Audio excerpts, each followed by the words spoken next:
संस्थापकाय च धर्मस्य सर्वधर्मस्वरूपिणे अवतारवरिष्ठाय रामकृष्णाय ते नमः।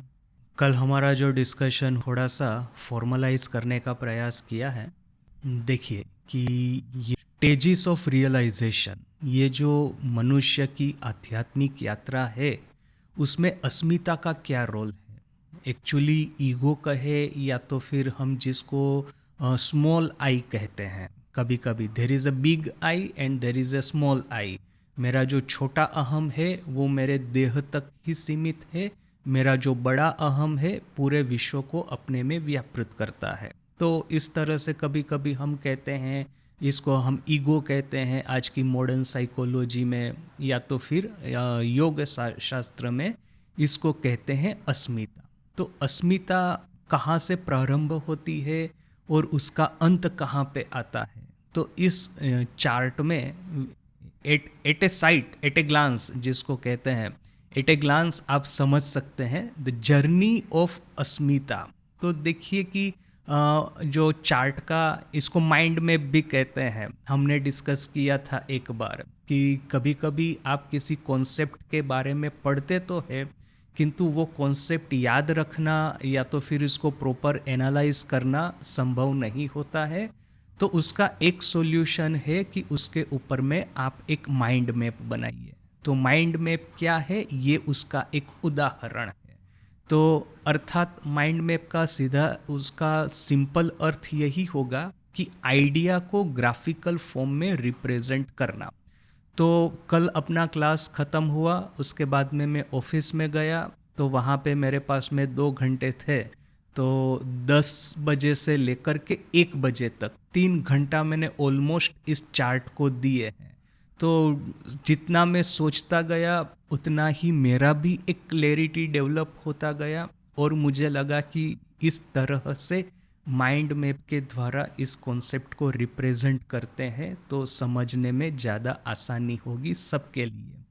तो कल का जो डिस्कशन था उसी को आज हम फिर से एक बार दोहरा दे रहे हैं, किंतु कल मेरा जो डिस्कशन था वो फ्री फ्लो था। जैसे आइडियाज़ आते गए वैसे मैं बोलता गया बिना किसी प्रिपरेशन के। और आज हमारे सामने ये माइंड मैप है, हमको एक क्लैरिटी देता है, क्लैरिटी ऑफ आइडियाज़ देता है, किस तरह से इसको हम समझ सकते हैं, किस तरह से इसके बारे में हम विचार कर सकते हैं।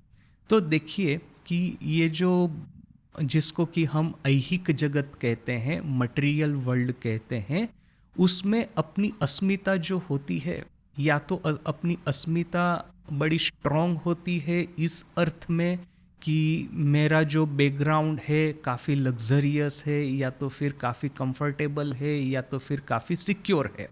ये लग्जरी, कंफर्ट और सिक्योरिटी, यह जो कुछ चीज़ें हैं वो मनुष्य को काफ़ी कॉन्फिडेंस देता है।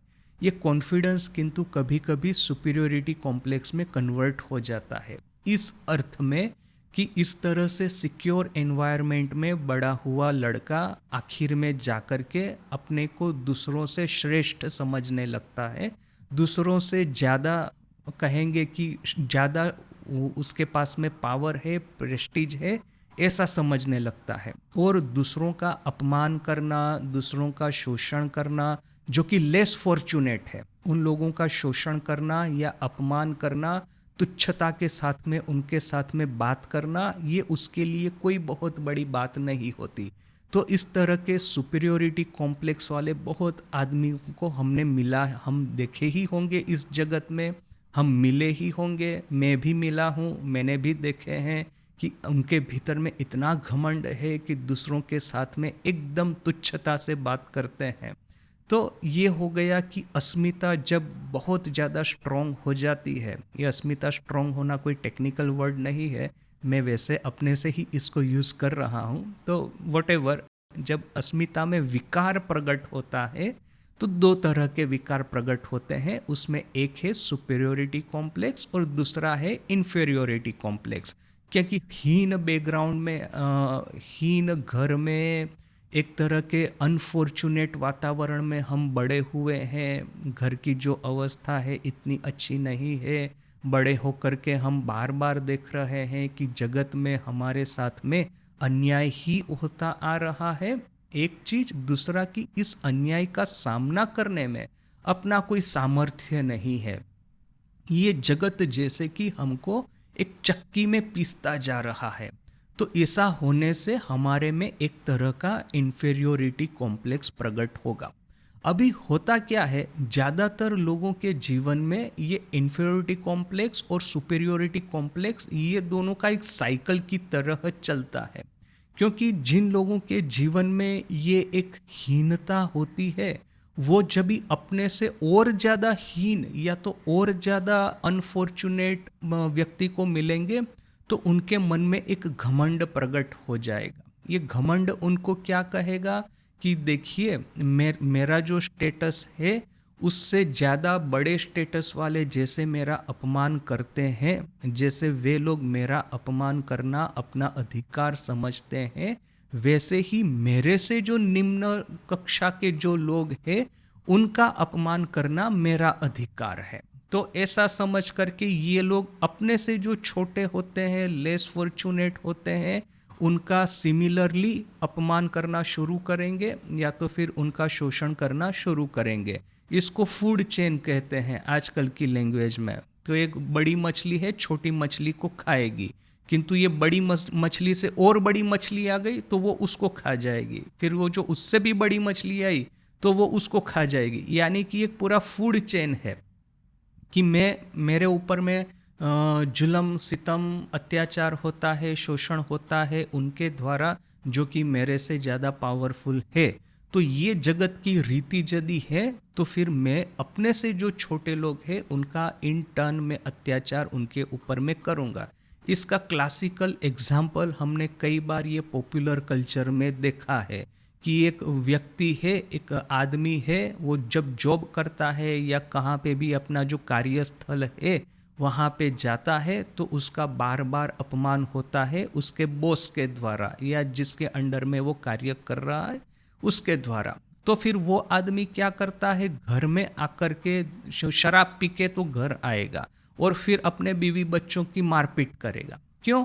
क्योंकि वो ऑलरेडी ब्रूटलाइज हो चुका है। इस तरह का जो व्यक्ति है उसका साइकोलॉजी जो है ऑलरेडी उसके ऊपर में अत्याचार होकर के ऑलरेडी वो पशुत्व के लेवल तक चला गया है। अभी उसके माइंड में वही है, जिस तरह से मेरा जो सुपीरियर जो है, मेरे जो बॉस है, जो शेठ है, वो जिस तरह से मेरे पे अत्याचार करते हैं वैसे ही मेरे पास में राइट है मेरे बीवी बच्चों की पिटाई करना। क्योंकि इस तरह के आदमी के पास में वही एक ऑप्शन रहता है, अपना जो फ्रस्ट्रेशन है, अपना एंगर जो है उसको निकालने का। तो ये एक पूरा फूड चेन चलता रहता है। सुपीरियोरिटी कॉम्प्लेक्स, इन्फीरियोरिटी कॉम्प्लेक्स एक साथ में रहना ये कोई आश्चर्य की बात नहीं है। स्वामी जी ने स्वयं ये बात कहा कि क्रूरता और दासत्व, क्रूअल्टी एंड स्लेवरी, ये दोनों साथ साथ में चलता है। आला सिंगा को जो लेटर लिखा था उन्होंने, उसमें उन्होंने स्पष्ट लिखा था कि भारत देश आज गुलाम क्यों है। क्योंकि हम लोग गुलाम इसलिए हैं क्योंकि हमारे से जो कमजोर है तथा कथित निम्न जाति वाले, उनके ऊपर में हमने अत्याचार किया। तो उस अत्याचार का ये फल आया कि जब हमारे से ज़्यादा पावरफुल लोगों का भारत में आगमन हुआ तो उन्होंने हमारे पे दमन करना, शोषण करना प्रारंभ कर दिया। तो उनके गुलाम हो गए, ब्रिटिश के गुलाम हो गए, मुगल के गुलाम हो गए। क्यों? क्योंकि ये जो तथाकथित निम्न जातियां थी उनके ऊपर में हम अत्याचार करते आ रहे थे। तो ये जो उनके प्रति जो हमारी क्रूरता थी, तो इनके प्रति हमारा दासत्व हो गया। तो ये स्लेवरी एंड क्रूअल्टी एक ही सिक्के के दो बाजुएं हैं, दो एस्पेक्ट है, दो साइड्स है। तो यहाँ पे भी सुपेरियोरिटी कॉम्प्लेक्स और इन्फीरियोरिटी कॉम्प्लेक्स ये एक ही सिक्के की दो पहलू है। यदि मेरे में एक यदि होगा तो मेरे में दूसरा होना ही होना है। ऐसा हो ही नहीं सकता कि मेरे में सिर्फ सुपीरियोरिटी कॉम्प्लेक्स है, ऐसा हो ही नहीं सकता कि मेरे में सिर्फ इन्फीरियोरिटी कॉम्प्लेक्स है। ये दोनों साथ में चलेगा। क्योंकि जिस क्षण मैं ऐसा मानता हूँ कि मेरे से जो कमज़ोर है उनका उनका अपमान करना मेरा धर्म है या तो फिर मेरा राइट है। तो इस तरह का व्यक्ति जब अपने से ज़्यादा